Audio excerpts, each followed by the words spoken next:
पर्वतेषु शैलपुत्रीरूपेण संस्थिता नमस्तस्यै नमस्तस्यै नमस्तस्यै नमो नमः। या देवी सर्वभूतेषु ब्रह्मचारिणी रूपेण संस्थिता नमस्तस्यै नमस्तस्यै नमस्तस्यै नमो नमः।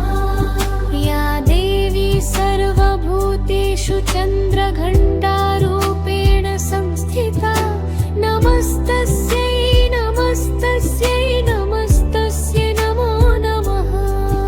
या देवी सर्वभूतेषु पुष्पवर्णारूपेण संस्थिता नमस्तस्यै नमस्तस्यै नमस्तस्यै नमो नमः। या देवी सर्वभूतेषु स्कन्दमातारूपेण संस्थिता नमस्तस्यै नमस्तस्यै नमस्तस्यै नमो नमः। या देवी सर्वभूतेषु कात्यायनीरूपेण संस्थिता नमस्तस्यै नमस्तस्यै नमस्तस्यै नमो नमः।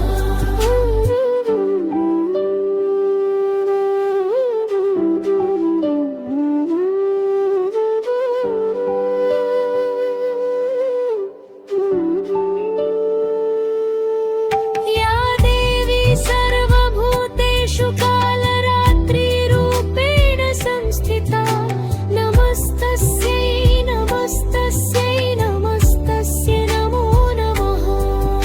या देवी सर्वभूतेषु महागौरीरूपेण संस्थिता नमस्तस्यै नमस्तस्यै नमस्तस्यै नमो नमः। या देवी सर्वभूतेषु सिद्धिदात्रीरूपेण संस्थिता नमस्तस्यै नमस्तस्यै नमस्तस्यै नमो नमः। या देवी सर्वभूतेषु सिद्धिदात्रीरूपेण संस्थिता नमस्तस्यै नमस्तस्यै नमस्तस्यै नमो नमः।